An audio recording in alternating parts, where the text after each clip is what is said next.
Oxford University is older than the Aztec Empire. This might sound unbelievable, but while students were already strolling through the halls of Oxford, the Aztecs had yet to create the majestic cities that would define their civilization.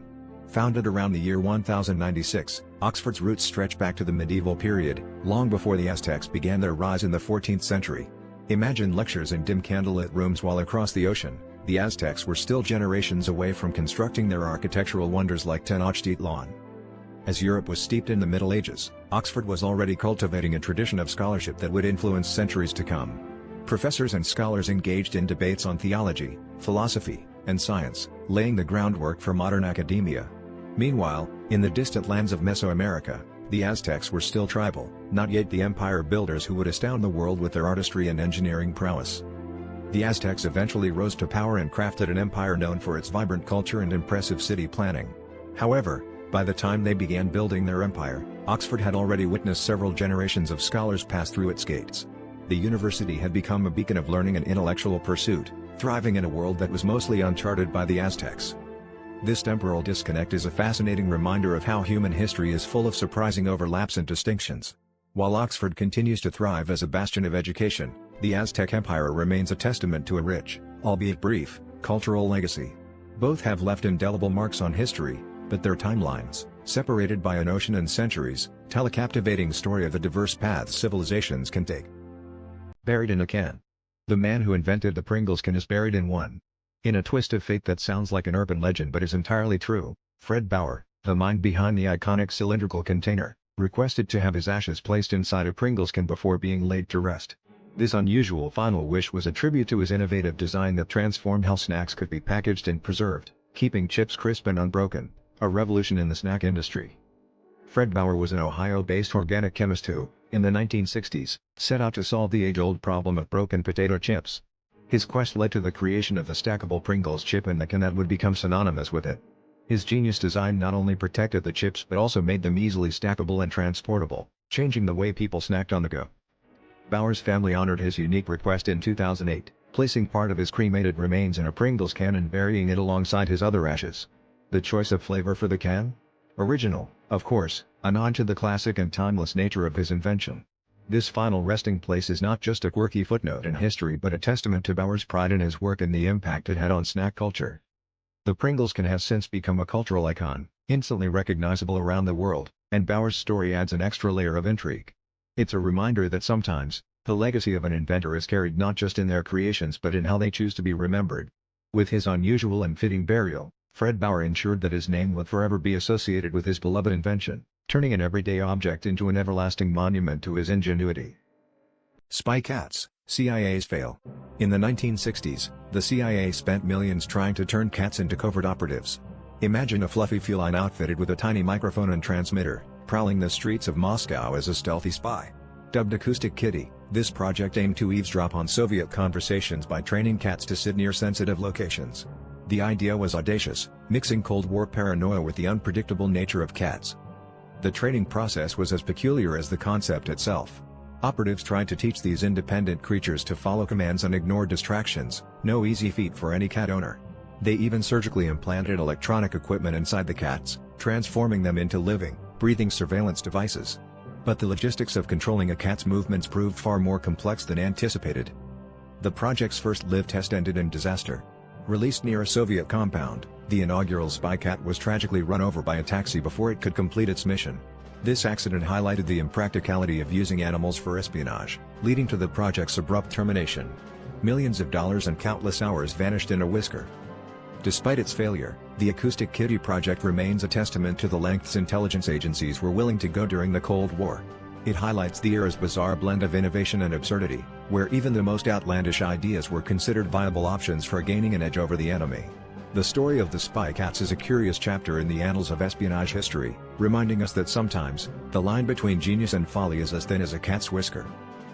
Imagine brushing your teeth with powdered mouse brains. In ancient Rome, dental hygiene wasn't just about minty fresh breath, it was a bizarre ritual involving some seriously odd ingredients.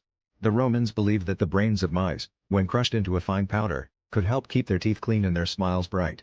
This wasn't just a random choice, they genuinely thought it had some magical cleansing properties. Roman dental practices weren't just about function, They were laced with superstition and a sprinkle of odd science. They didn't have the luxury of fluoride toothpaste or modern dental care, so they turned to what they had. The idea was that the brains would help polish the teeth and perhaps bring a little extra luck your way. It's a testament to how resourceful and inventive people can be when faced with a lack of modern conveniences. Back then, the concept of oral hygiene was still in its infancy. While the idea of using mouse brains might make us squirm today, for the Romans, it was just another day in the quest for a healthy mouth. They also used a variety of other unusual substances, from crushed bones to oyster shells, in their tooth-cleaning rituals. Each ingredient had its own believed benefits, often rooted in a mix of observation and mythology. Understanding these peculiar practices gives us a fascinating glimpse into the world of ancient Romans and their approach to health. It's a reminder of how far we've come in dental care and how cultural beliefs can shape even the most mundane aspects of daily life. So next time you pick up your toothpaste, think of the Romans and their mouse-brained attempts at dental hygiene. Imagine waking up to the sound of someone tapping on your window with a long stick. Before alarm clocks, knocker-ups were the human alarms of the 19th and early 20th centuries. These individuals would roam the streets with long sticks, pebbles, or even pea shooters, tasked with waking up the sleeping townsfolk who needed to get to work on time. These human alarm clocks were especially popular in industrial towns in Britain and Ireland, where the factory whistle was the only other reliable timekeeper. Knocker-ups would take appointments, ensuring that their clients were awake at the exact time needed. The service was so precise that some knocker-ups even used a hollow baton filled with dried peas to reach windows on higher floors without disturbing the neighbors. It wasn't just about knocking on windows, some knocker-ups had a personal relationship with their clients. They knew the quirks and preferences of those they woke, tailoring their techniques to be both effective and courteous.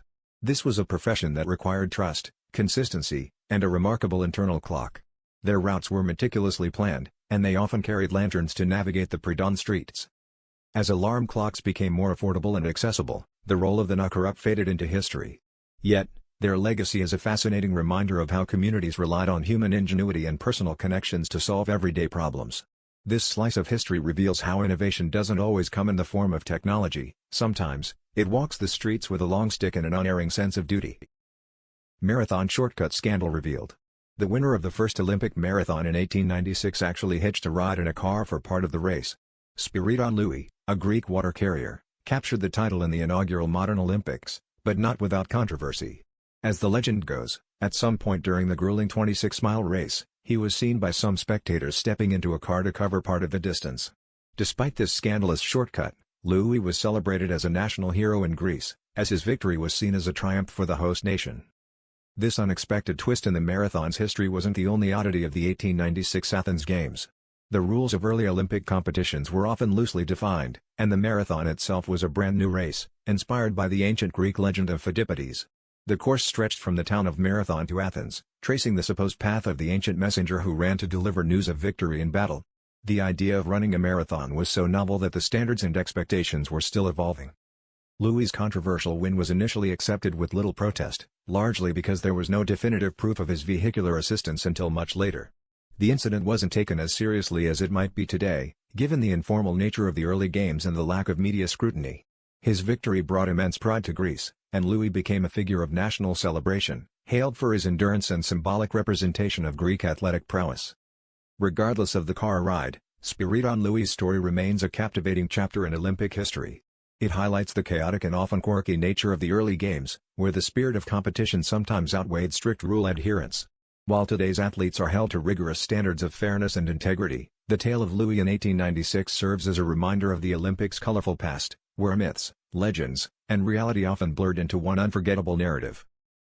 Fearsome pirate tactics explained. Blackbeard lit fuses in his beard to terrify his enemies.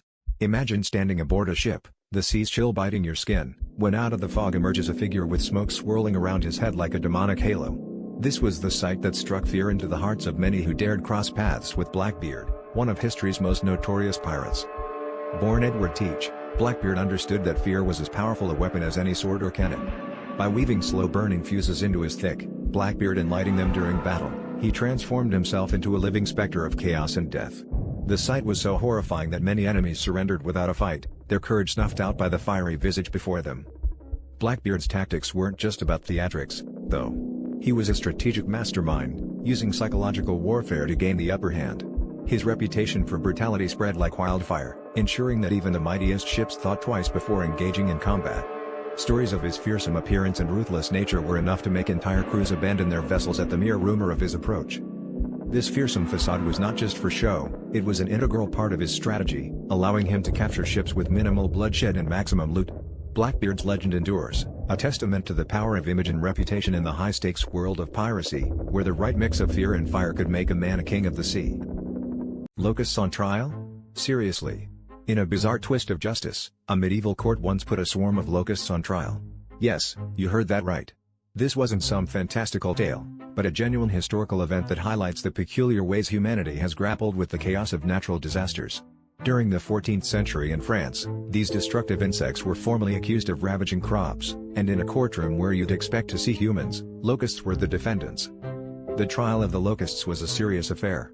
A prosecutor argued that the locusts had violated the rights of the landowners by consuming their crops, while a defense attorney was appointed to represent the insects. The defense claimed that the locusts were simply following their natural instincts and should not be held accountable for their actions. This trial was not just about punishing the locusts but was a reflection of society's desperate attempt to impose order on the unpredictable forces of nature. This strange legal proceeding reveals much about medieval society. It was a time when people sought to explain and control the world around them through familiar systems, even if it meant putting insects on trial. These trials were a manifestation of the fear and frustration that came with natural disasters, which often seemed like divine punishment. By turning to the judicial system, people attempted to restore balance and assert human authority over the environment. The trial of the locusts might sound absurd today, but it serves as a fascinating glimpse into the past. It underscores the lengths to which humans will go to rationalize and mitigate the impact of natural calamities.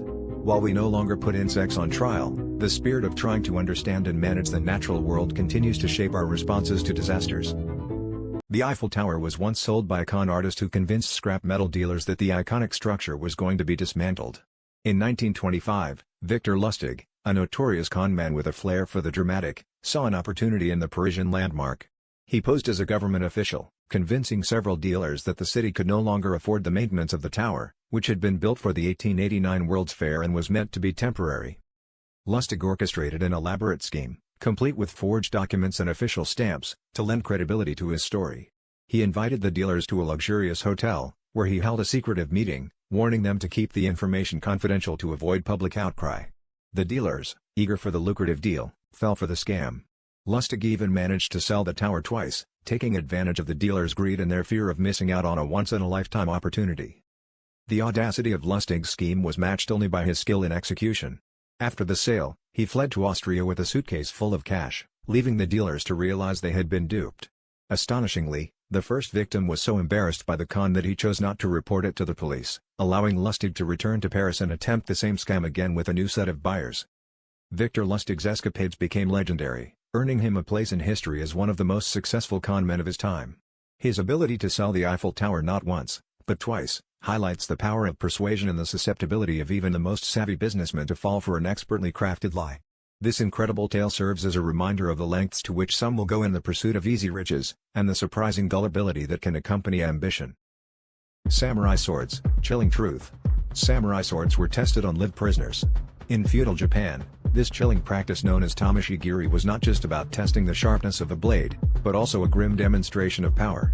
Imagine being a prisoner, knowing your fate was to become an unwilling participant in a test of martial skill. This wasn't some rare occurrence, it was a recognized method, recorded in history with meticulous detail about how many bodies a sword could cut through in a single stroke. The swords, known as katanas, were revered as symbols of a samurai's soul, and their sharpness was legendary.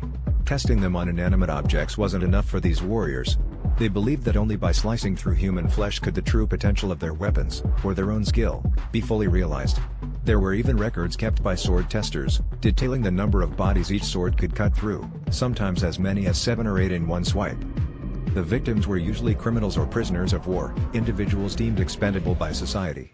This gruesome practice was not just about the sword's prowess, it was a demonstration of the samurai's status and authority. In a society that placed immense value on honor and martial skill, the ability to wield a sword that could cleave through multiple bodies was a testament to a samurai's prowess and readiness to defend their lord's honor. While today we might view this practice with horror, in the context of feudal Japan, it was a reflection of the era's harsh realities and the samurai's place within it. The samurai code, or bushido, emphasized loyalty, martial arts mastery, and honor until death. Tamashigiri was just another way the samurai demonstrated their commitment to these principles, even if it meant wielding their blades in the most brutal fashion.